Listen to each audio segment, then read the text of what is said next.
tranquila e te envolverá numa esfera de adoração.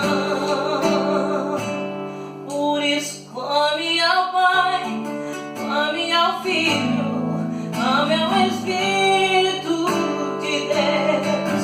Clame ao Pai, clame ao Filho, clame ao Espírito de Deus. Clame ao Pai, clame ao Filho, clame ao Espírito de Deus. Clame ao Pai, clame ao Filho, clame ao Espírito de Deus.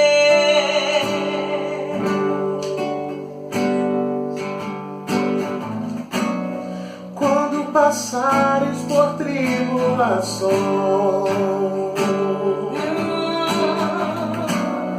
e parecer que o mar não vai se abrir, não, erga sua voz clamando a Cristo, e Ele abrirá o mar pra você passar. Jesus te guiará por águas tranquilas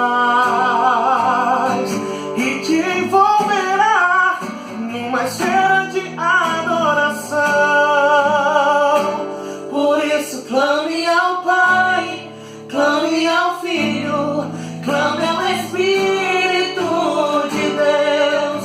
Clame ao Pai, clame ao Filho, clame ao Espírito de Deus. Clame ao Pai, clame ao Filho, clame ao Espírito de Deus. Clame ao Pai, clame ao Filho, clame ao Espírito de Deus. Na tua mesa eu quero